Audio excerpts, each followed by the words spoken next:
Eu quero lembrá-los que João, quando falou da vida de Jesus, falou utilizando 21 capítulos, falou da vida de Jesus com ênfase em Jerusalém e na região metropolitana de Jerusalém. Lucas, apesar de ter uma veia na área da medicina, ele foi bastante cirúrgico, bem diretivo quando falou da vida de Jesus, abrindo mão de muitos detalhes que poderia se utilizar. Lucas, por sua vez, utilizou-se de 24 capítulos para retratar a vida de Jesus. Marcos, sobrinho de Barnabé, por sua vez, foi aquele que foi o mais breve, mais sucinto dos 4 biógrafos da vida de Jesus. Marcos escreveu 16 capítulos e foi de uma linguagem mais popular depois de João. Mateus, por sua vez, engajado nos 31.174 versículos da Bíblia, os 1.189 capítulos da Bíblia e os mais de 2.974 personagens, Mateus utilizou 28 capítulos, falou da vida de Jesus mais, com ênfase nas pequenas cidades. De 105 passagens que Mateus utilizou para retratar a vida de Cristo, ele já disse desde o capítulo 1 da genealogia de Jesus. Mateus disse ainda no capítulo 1 do nascimento de Jesus. No capítulo 2, Mateus falou da visita dos magos do Oriente. No capítulo 2, a fuga para o Egito, a matança dos inocentes e a volta do Egito. No capítulo 3, apareceu João Batista pregando no deserto da Judeia, do versículo 1 até o versículo 12, porque em Mateus capítulo 3, versículos 13 a versículo 17, está escrito que o Senhor Jesus foi batizado por João no Rio Jordão, e como Jesus não havia cometido um pecado sequer, ele foi batizado para que se cumprisse toda a justiça de Deus. Em Mateus, no capítulo 4, versículos 1 a 11, o Senhor foi levado pelo Espírito de Deus ao deserto para ser tentado pelo diabo. E Jesus foi tentado em 3 esferas. Ele venceu em todas elas. No capítulo 4, versículos 12 a seguir, diz que Jesus ficou sabendo que João Batista, primo dele, 6 meses apenas mais velho, havia sido preso. Então Jesus deixou Nazaré e foi habitar em uma cidade dos confins de Zebulon e Naftali. O nome da cidade era Cafarnaum, uma cidade à beira-mar. Em Cafarnaum, no capítulo 4 de Mateus, versículos 18, 19 e 20, diz que Jesus andava junto ao mar da Galileia e viu 2 irmãos, Simão Pedro e André. Eram filhos de pescadores, eram pescadores e estavam lançando as redes. O Senhor Jesus disse: vinde após mim, eu vos farei pescadores de homens. E eles, logo deixando suas redes, seguiram-no. Jesus então aí começou a chamar, a reunir o colégio apostólico. Então, tendo reunido o colégio apostólico no capítulo 5 de Mateus, versículos 1 a 12, no Monte das Oliveiras, Jesus ensinou sobre 9 bem-aventuranças. Ensinando ainda, no capítulo 5, Jesus disse que os discípulos são sal da terra e a luz do mundo. O capítulo 6 é o capítulo da continuação dessa sessão de ensino. Jesus falou sobre oração, jejum, esmolas e etc. O capítulo 7 é a continuação ainda. Quem ama a Bíblia, diga amém. O Senhor ensinou sobre o hábito de julgar os outros, o juízo temerário e outros assuntos, enfim. No capítulo 8, o Senhor deu uma pausa na sessão de ensino, inaugurou uma sessão de curas, milagres e maravilhas em Cafarnaum.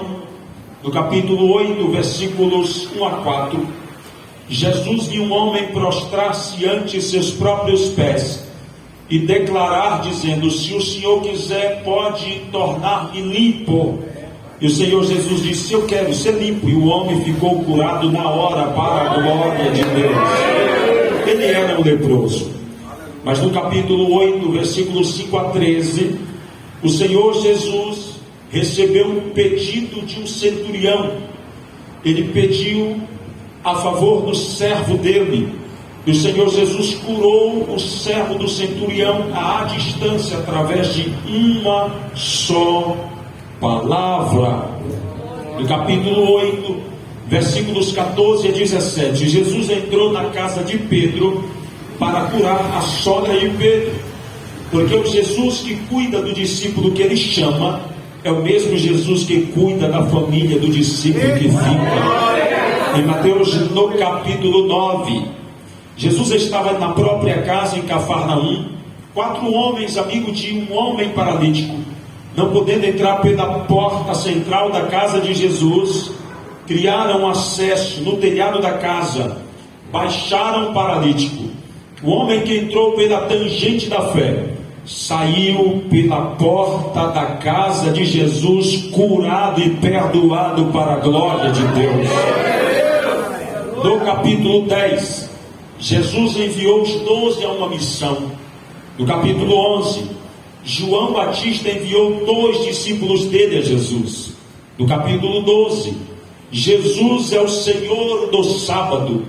No capítulo 13, nós temos as parábolas de Jesus, e só no capítulo 13 temos 4 parábolas que o Senhor Jesus ensinou. No capítulo 14, João Batista foi brutalmente assassinado. No capítulo 15, a tradição dos anciãos. No capítulo 16, o fermento dos fariseus. No capítulo 17, a transfiguração. No capítulo 18, o maior no reino dos céus. No capítulo 19, acerca do divórcio. No capítulo 20, os trabalhadores na vinha. E no capítulo 21, nós temos a entrada triunfal de Jesus em Jerusalém. No capítulo 22, a parábola das bodas e acerca do tributo. No capítulo 24, Jesus deu uma pausa nestas, inaugurou uma sessão a respeito do tempo do fim, que nós chamamos de escatologia. São assuntos dos dias que nós estamos atravessando e outros que ainda dar-se-ão no futuro próximo e também longínquo.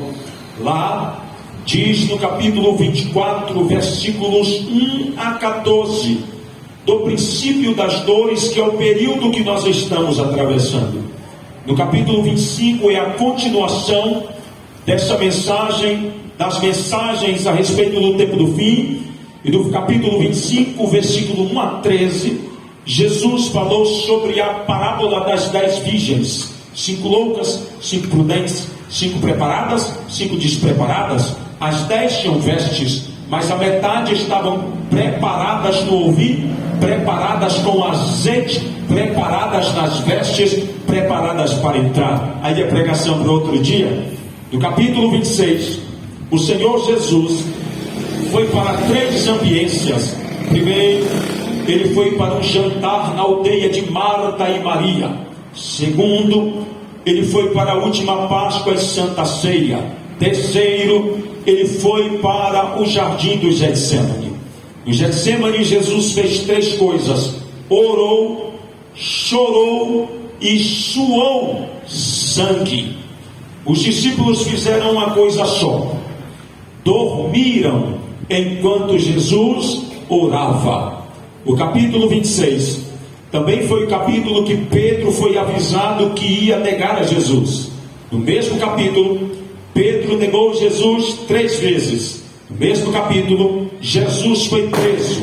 Mas no capítulo do número 27, é inaugurado com um fato catastrófico. O discípulo de Jesus o tesoureiro da equipe de Jesus, tirou a própria vida por remorso.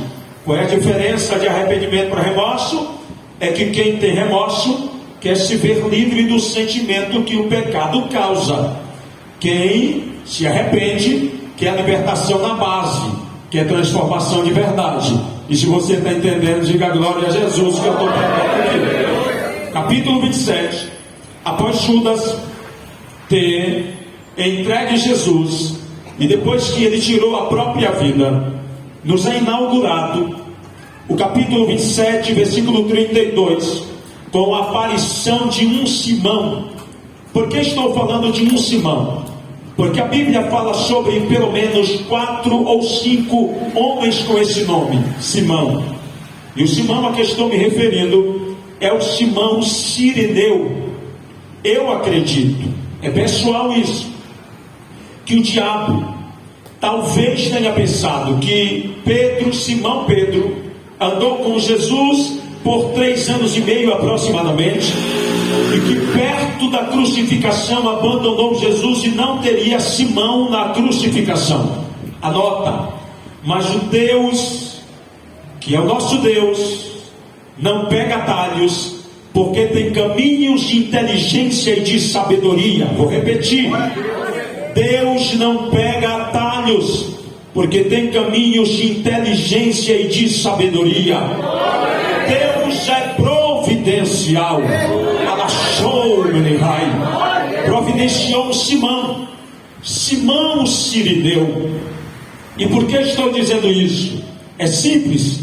Jesus sendo Jesus, e como diz o baiano, eu sou baiano, Jesus sendo Jesus, recebeu a ajuda, auxílio de Simão Cireneu. Você imagina, Simão Cireneu ajudou Jesus a levar a cruz. Isso não te ensina alguma coisa? É claro, Jesus precisou de ajuda, ensinando-nos que nós precisamos também, necessitamos de suporte também. A primeira palavra profética aqui é: aceite a ajuda do Simão que Deus levantou. Proteja as suas emoções, aceite a ajuda do Simão. Proteja seu psicológico, aceite a ajuda do Simão que Deus levantou. Proteja a sua família, aceite a ajuda de Simão. Proteja seu casamento, aceite a ajuda do Simão sábio. Proteja a sua chamada, seu ministério, aceite a ajuda de Simão. Proteja seu namoro, noivado, casamento, outra vez. Proteja a sua vida nas várias gavetas da mesma. Aceite a ajuda do Simão que Deus levantou.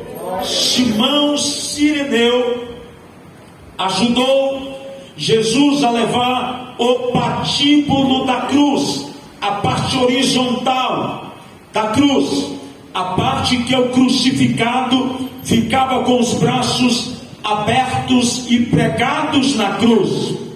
Eu ouvi alguém alguns anos dizer, olha o que eu estou dizendo, eu ouvi, aliás eu li alguém dizendo, e não a Bíblia, mas alguém disse que há uma possibilidade, apenas possibilidade, de que a peça central da casa de Jesus, a peça central que segurava o teto da casa de Jesus em Cafarnaum, pode ter sido utilizada, tratada e ainda ficado de maneira rústica, sendo utilizada para o próprio Jesus ser crucificado.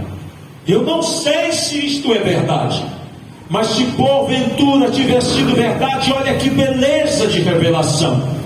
Porque se da casa de Jesus ele tivesse sido levado para a cruz, da casa dele ele foi para a cruz, para da cruz nos preparar para levar para a nossa casa celestial.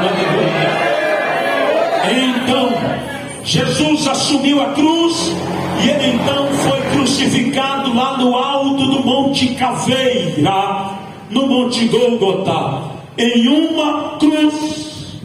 Eu penso que a história da cruz não começou por Roma. Gente, não foi Roma quem inventou a cruz, foram os cartagineses, foram os cártagos. Olha aqui nessa gravata feia, os cartagineses mandavam generais de batalhas para as pelejas, e quando eles voltavam sem sucesso das batalhas, eram levantados em cruzes nas principais vias de Cartago, em vias públicas, de sorte que isto faziam propositalmente para humilhar, para expor, sim, para ultrajar o crucificado.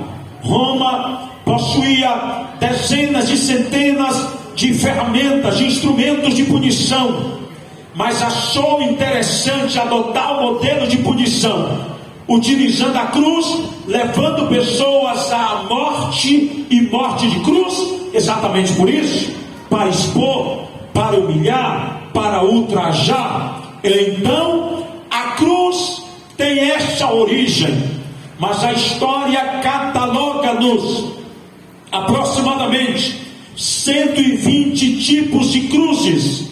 Eu não tenho tempo nem estrutura para falar sobre todas essas especificações, mas eu quero falar apenas sobre 4, 5, talvez 6 tipos de cruzes.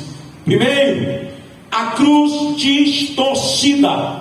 Você já deve ter ouvido falar em um símbolo chamado suástica.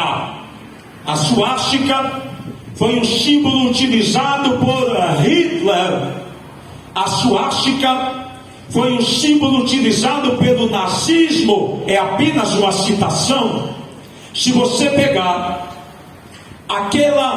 aquele símbolo do nazismo, e se você desentortar as 4 pontas daquele símbolo, você vai ter literalmente uma cruz diante dos seus olhos. Cruz distorcida, mas também a cruz em forma de poste. Esse modelo, por sua vez, os nossos primos testemunhas de não vai dizem que Jesus foi levado à morte em uma cruz no formato de poste, com os braços amarrados em cima, com as pernas amarradas embaixo. Não é isso que diz a Bíblia Sagrada. Cruz distorcida, cruz no formato de poste, mas também a cruz no formato da letra Y. Quem me ouve, diga amém. Amém. Esse modelo, por sua vez, tem uma base afixada ao chão e 2 hastes erguidas aos céus em sentidos diferentes. Cruz distorcida no formato de poste, no formato da letra Y, e também a cruz no formato da letra X, a chamada cruz de Santo André. Este modelo, por sua vez, tem 2 bases afixadas ao chão, 2 hastes erguidas aos céus em sentidos diferentes. Cruz de Santo André, porque um discípulo apóstolo de Jesus chamado André, no período da perseguição da igreja, que a igreja passou de aproximadamente 300 anos, como cristãos serviam de poste de iluminação pública para satisfazer desejos, caprichos e vaidades de imperadores, em um período em que ferviam, em que faziam cadeiras pegar fogo, literalmente amarravam cristãos e levavam-os à morte, em que ferviam e deixavam camas pegando fogo e colocavam cristãos ali, em um período que crentes eram lançados em arenas, que eram devorados por leões e por bestas ferozes. Nesse período pegaram exatamente André e levaram à morte em uma cruz no formato da letra X. cruz distorcida, em forma de poste, no formato da letra Y, da letra X, mas também a cruz invertida. Este modelo, por sua vez, encerra em si uma grande curiosidade, porque a cruz invertida foi a cruz que o apóstolo Pedro foi levado à morte. Um dia pegaram Pedro e disseram-lhe: você vai morrer igual seu mestre, crucificado. Pedro disse: eu aceito morrer crucificado. O que eu não aceito é morrer na cruz na mesma orientação que o meu Salvador morreu. Invertam o sentido da cruz e eu morrerei feliz em uma cruz de cabeça para baixo. O historiador Jerônimo diz que Pedro morreu cantando, jubiloso na presença do seu mestre e Salvador, porque não se achou digno de morrer em uma cruz em pé, morreu em uma cruz de cabeça para baixo. Ora, se a cruz de Jesus não foi distorcida, nem em forma de poste, nem em forma de Y, nem em formato da letra X, nem em uma cruz invertida, como foi a cruz de Jesus? A cruz de Jesus foi uma cruz no formato da letra T. E se você parar de frente para a cruz de Jesus pela fé, se você parar de frente para a cruz, no sentido de quem olha de lá para cá, no sentido de quem entra na igreja e olha para o púlpito, se você puder, feche os seus olhos e pense comigo nisso. Se você olhar de lá para cá, para a cruz de Jesus, você vai perceber que ela tem 4 pontas de revelação. A primeira ponta, para quem está de frente para a cruz, olhando para Jesus, é a ponta do lado esquerdo. Vou repetir para fixar: do lado esquerdo de quem olha de lá para cá.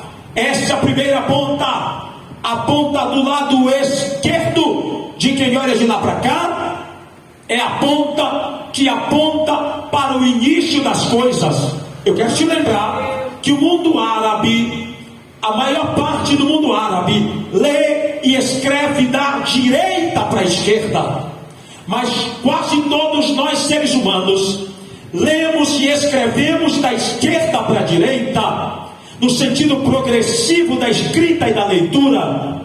Todos nós seres humanos, por sua vez, contamos o tempo da esquerda para a direita, no sentido progressivo da contagem e da evolução do tempo. Então essa primeira ponta da cruz de Jesus, a da esquerda de quem olha de lá para cá, é a ponta que revela-nos a origem de Deus. Querida Peniel, no seu 6º aniversário, visitantes de igreja militante vitoriosa, a origem de Deus está nele mesmo. Deus nunca teve mãe, nunca teve pai, professor, mentor, orientador, nem conselheiro. Pega essa: Jeová é autoexistente, que se revela e que traz à existência o que não existia. Levanta a mão para receber uma profecia, vai baixo. Deus é, isso aqui merece uma fotografia, né? Deus é o único Deus que pode dizer: peça-me, e se o que você me pede agora ainda não existe, eu crio e coloco na palma das suas mãos, porque eu sou o Criador de todas as coisas. Eu vou deixar você erguer as mãos e dar glória do tamanho da sua vitória, porque a origem de Deus está dele mesmo. Rachou dele, cantou, levacatário de pro monte de cantar a varia. Recolhe a mão e diga glória ao Deus que você serve. A Deus,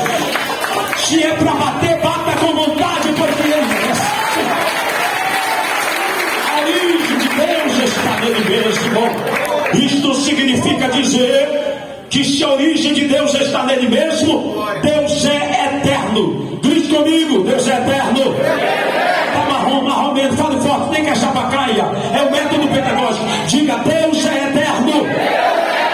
A Bíblia prova a eternidade de Deus em pelo menos 84 textos. Eu quero falar só 3, 4. Acho que 4 tá bom. Por exemplo, Salmo 90, verso 2. Lembra? Está escrito: antes que os montes nascessem, a terra e o mundo fossem criados ou formados, de eternidade a eternidade tu és Deus. Salmo 93, verso 2 fala da eternidade de Deus, homem de Deus, quando diz assim: o teu trono está estabelecido desde então, tu és desde a eternidade. Deus é tão eterno que Deus chama a eternidade de filha. Ora, você nunca leu que Deus é o Pai da eternidade? Parece que vejo Deus segurando na mão da eternidade e dizendo: vem cá, menina, você precisa aprender algumas coisas comigo. Você ainda é muito imatura, você ainda é muito neófita, menina. Deus chama a eternidade de filha e dá conselhos para a eternidade. Este Deus que é eterno, e a Bíblia diz em Isaías 43:13, bora fazer um coral, que lembra? Ainda antes que houvesse dia, ainda antes que houvesse dia, não dá glória porque não quis, porque está escrito: ainda antes que houvesse dia, eu sou, e não há quem possa fazer escapar das minhas mãos. Operando eu, disse Deus, quem impedirá? Quem tem glória dá, porque eu tenho uma mensagem. Apocalipse, capítulo 4, versículo 8, está escrito que ao redor do trono tinham pelo menos 2 especificações: 24 anciãos, que fala dos ministros do altar diante do trono. É porque eu não tenho tempo para pregar sobre isso, mas estavam ali também os ministros de louvor ao redor do trono. Quem eram? O que faziam? Eram 4 seres viventes que estavam ao redor do trono da majestade, o trono de cuja terra e o céu fogem. E esses 4 seres viventes tinham 6 asas, e eles tinham olhos por fora, por dentro e ao redor, que fala da onisciência e da onipresença de Deus. Ademais, eles declaravam, aqui está a minha ênfase, eles declaravam dizendo: santo, glória a Deus também, santo, aleluia também, santo é o Todo-Poderoso, aquele que há de vir. Glória a Jesus. Mete a mão no ombro dessa pessoa agora, rapidinho. Se ela fecha a cara, você faz o apelo. Vai, mete a mão no ombro, não solta não, para ela não correr, não solta não. Estou usando de gracejo. Dá uma sacudidela respeitável nessa pessoa e diga para ela: pode dar glória para Deus, pode dar glória para Deus, porque Ele é eterno, aquele que era, então Deus foi eterno. Então nos dias atuais Deus é eterno e atual, e por toda a eternidade. Não é que Deus vai ser eterno, é que Ele vai continuar eterno para a glória do nome dEle. A eternidade de Deus aponta para a santidade de Deus, porque Deus é santo em pé, é santo deitado, é santo sentado, é santo falando, é santo gritando, é santo calado, é santo na fartura, é santo na faltura. Se eu fosse você, levantava as 2 mãos, abrir a boca. A primeira ponta da cruz de Jesus fala da eternidade de Deus, mas também fala da nossa origem em Deus. Quem quiser achar que vem do macaco lá fora, problema deles. Quem quiser achar que vem do macaco, problema deles. Esse problema não é nosso. Quem quiser lá fora achar que era mais macaco, menos homem, depois mais homem, menos macaco, depois totalmente homem e nada de macaco, é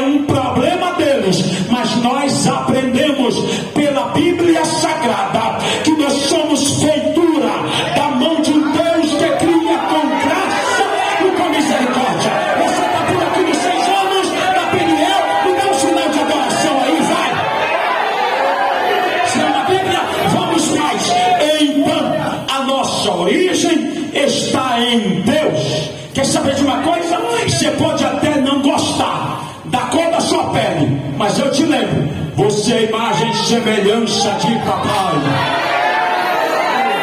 Você pode até não gostar da cor dos seus olhos, que meus olhos parecem os olhos de jabuticaba.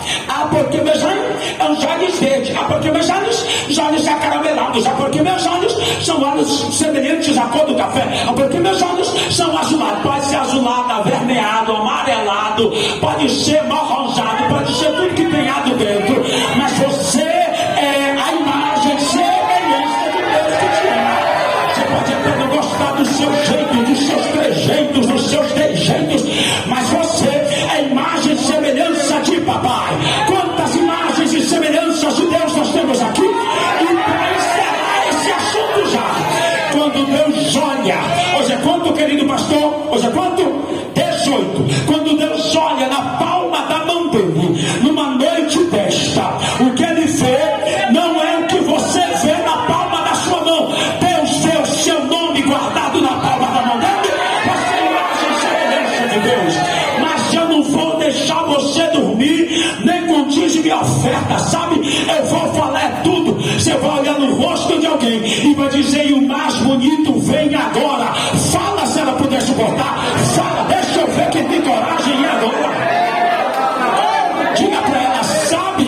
Se olhar para você, vão ver mais que roupa, calçado, óculos, gravata, paletó, vestido, saia, e sentir a essência da sua pele. Quem olhar para você com detalhes, vão ver as digitais do oleiro na sua vida, para a glória do Deus que fez os céus e a terra.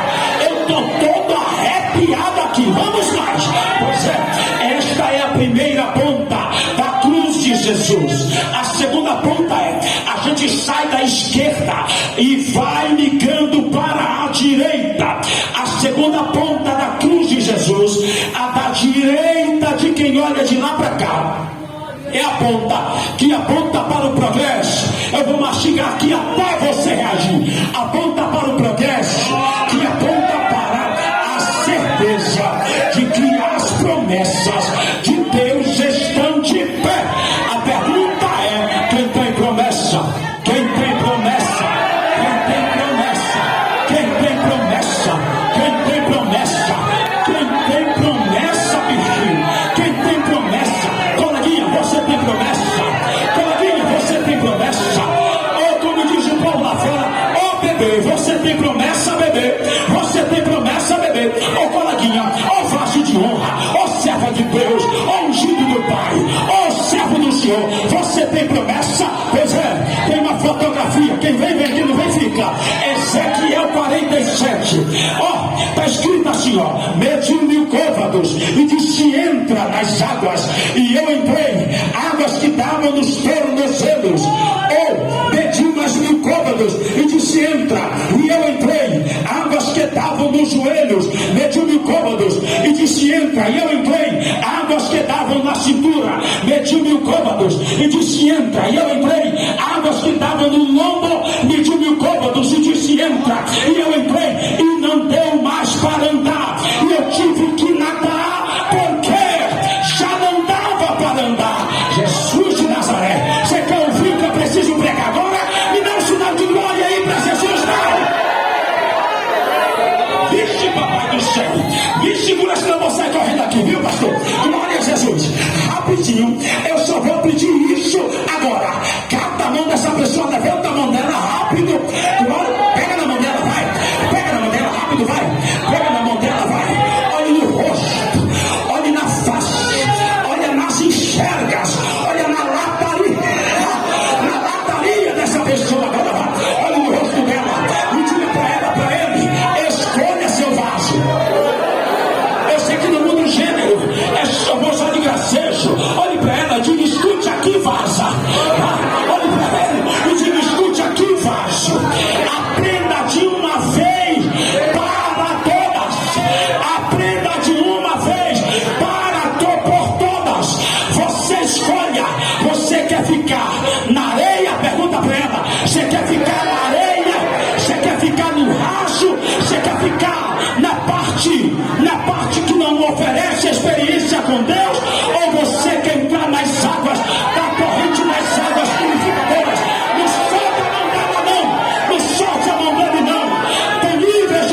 cruz, olhando para Jesus.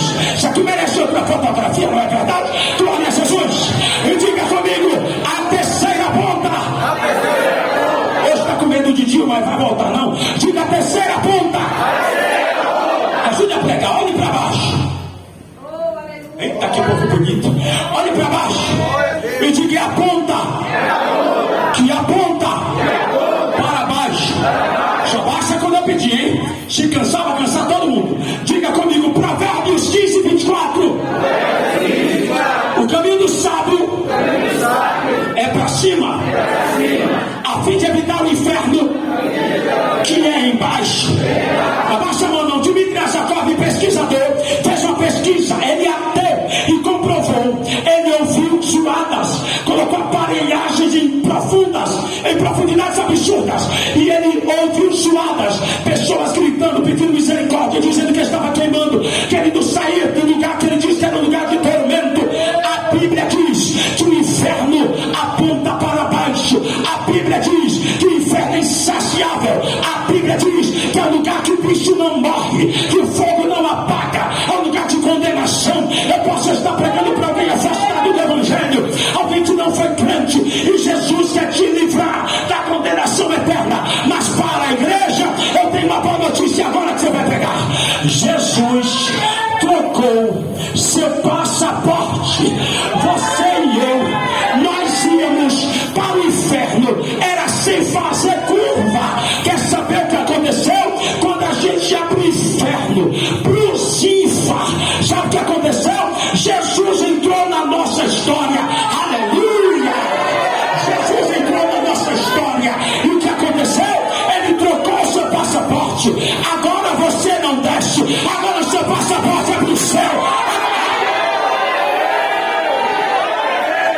Quem tem passaporte para o céu aqui? Quem tem passaporte? Jesus trocou meu passaporte.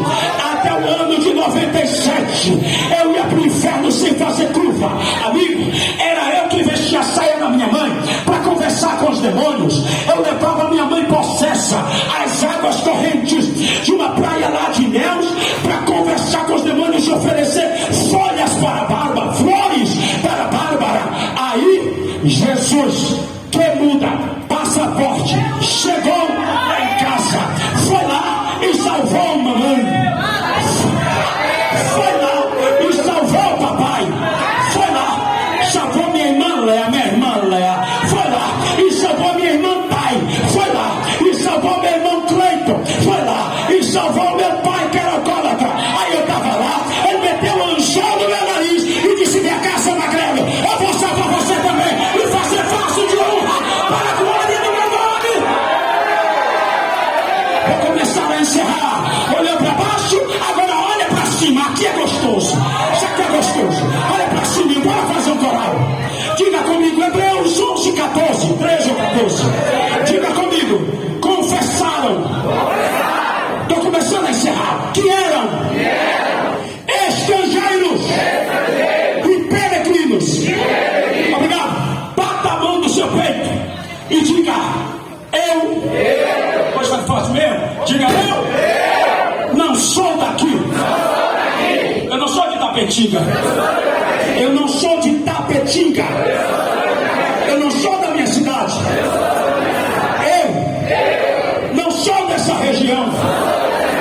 Eu não sou da Bahia. Eu não sou do Nordeste. Eu não sou do Brasil. Eu não sou da América do Sul. Eu não sou da América Latina. Eu não sou de nenhum dos continentes. Eu não sou do primeiro céu. Eu não sou do segundo céu. Bata no peito e diga: eu não sou dessa galáxia. Eu sou do terceiro céu. Morada de Deus, morada dos anjos, morada da igreja. Quem tem glória oferece agora e receba a presença de Deus na sua vida. Prepara que eu ainda não acabei. Quem está de frente para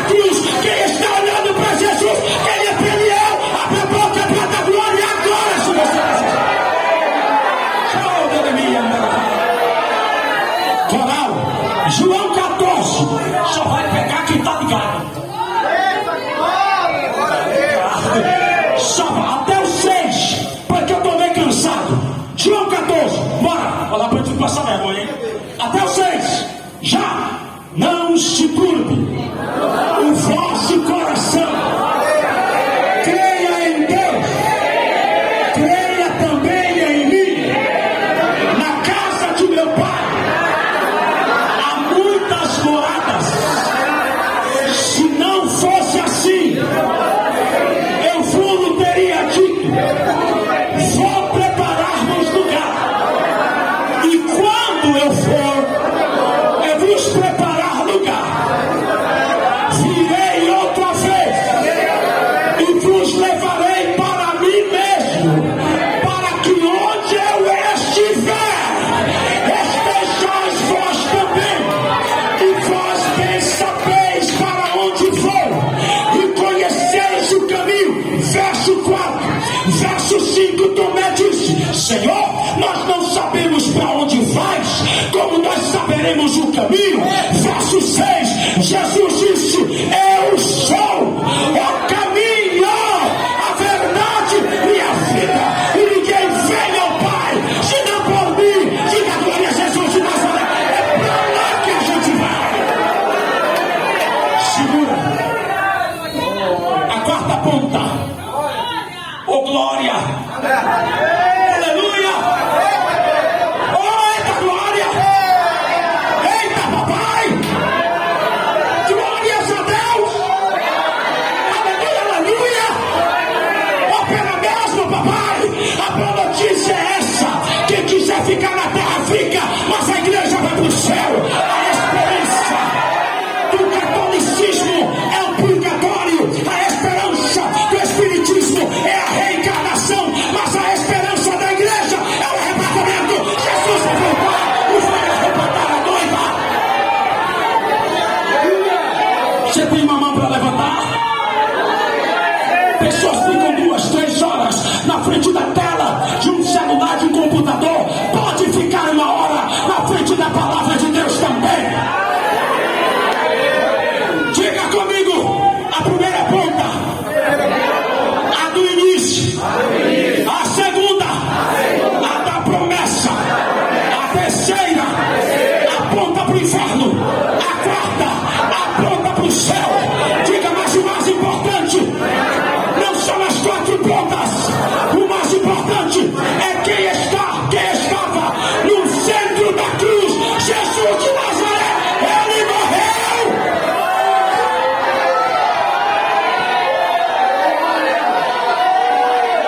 Pega que eu vou ler uma vez só.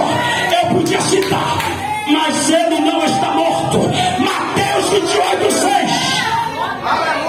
Aleluia. Mateus 28:6. Quem é que é batizado com o Espírito Santo? Diga aleluia. Receba. Deixa eu entrar nesse negócio. Mateus 28:6. Glória a Deus. Eu vou derrubar o chão. Essa daqui, meu filho. Mateus 28:6. Ele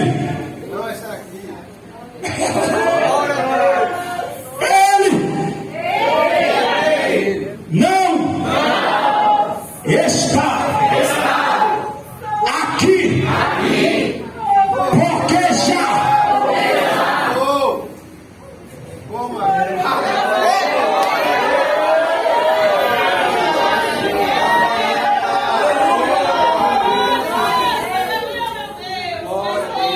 Jesus power.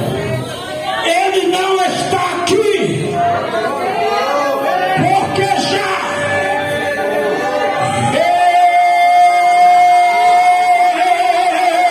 suscitou. Quem acredita que ele está vivo? Calma que eu não acabei não. Quem tem palavra de Deus ainda? Sexta-feira, cruz cheia, sepulcro vazio, trono vazio. Sábado, cruz vazia, sepulcro cheio, trono vazio. Domingo,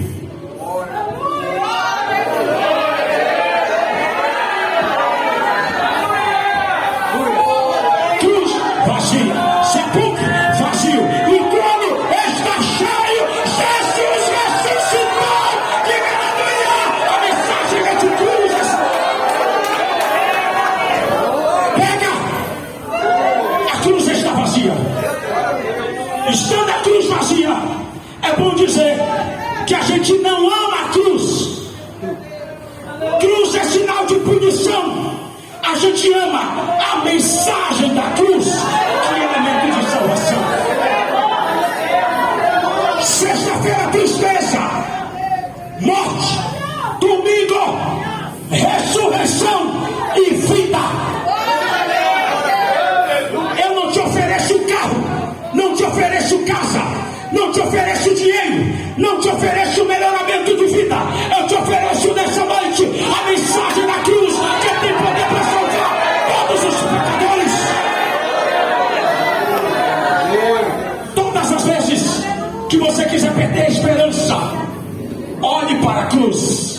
Ela está vazia, mas a vitória não está na morte de Jesus. Guarde, não esqueça jamais isso. A nossa vitória está na ressurreição de Jesus. Porque morrer, todo mundo morre.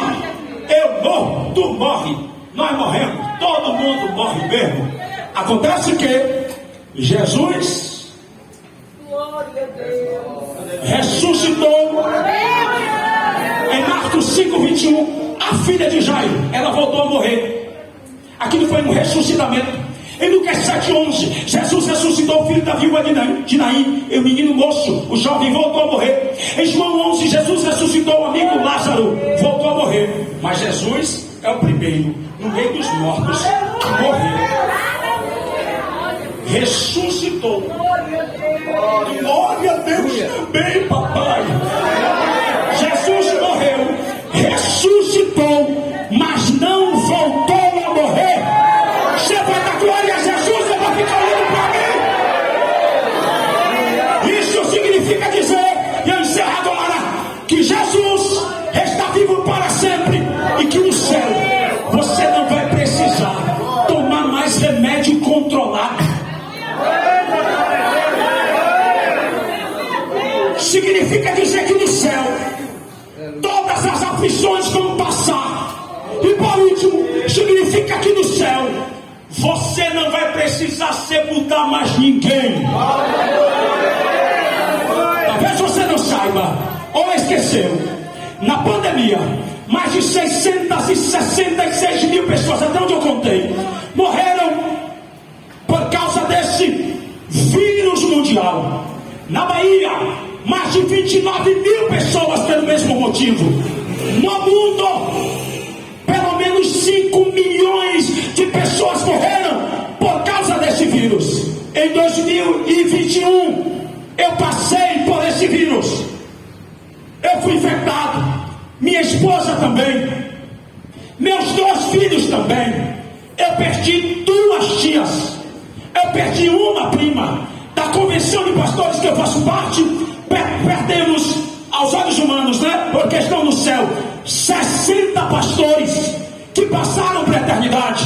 Mas durante esse período, eu fui chamado para pregar no jubileu de chumbo das Assembleias de Deus em Vitória da Conquista, no Novo Templo, com o pastor Davi Oliveira Boa Sorte. Era uma noite de sábado. Estavam aproximadamente quase 1000 jovens sentados. Eu ia pregar. Eu estava bem cansado, desmotivado. Tinha terminado de passar por aqueles 14 dias. Eu achava que ia morrer mesmo. Eu achava que ia morrer mesmo. Eu achava que ia passar dessa para melhor mesmo. Mas, quando eu achei que ia faltar o ar, quando minhas pernas incharam, quando deu pico de glicose, quando os cabelos caíram, você está achando que eu tenho pouco agora? Você não me viu naqueles dias. Se eu estou mais magra agora, você podia me ver naqueles dias. Você viu que era magreza e chiqueza que dava para entrar na garrafa. Aí, há muitas alterações. Eu achava que ia morrer. Jesus foi lá e segurou forte na minha mão e disse: eu te levanto porque eu tenho propósito. Quando eu achava que ia morrer, na noite que eu citei do jubileu de chumbo em Vitória da Conquista, o pastor Davi tomou a palavra e disse assim: eu tive Covid e não morri. E quem não morreu, quem não passou para a eternidade agora, é agora, eu vou fazer. Quem não passou para a eternidade é porque precisa pregar o Evangelho. acho que eu vou pedir isso. Cata rápido. A mão dessa pessoa, levante a mão dela o mais alto que você puder. Olhe no rosto dela. E diga para ela: e aí, seu vaso? Escute aqui, sabe por que você está vivo? Com Covid ou sem Covid? Com sintoma ou sem sintoma? Diga: com sinais ou sem sinais? Com sequela ou sem sequela? Na luta ou na dor ou na vitória? Sabe por que você está vivo? Porque aquele que ressuscitou no terceiro dia tem propósito de avivamento na sua vida, tem propósito de poder. Pega a mão dessa pessoa e diga para ela: dá glória a Deus, o propósito está de pé. Deus amado, fique em pé dando glória a Jesus, vai. Fique em pé dando glória a Jesus, vai. Você está, Pai amado,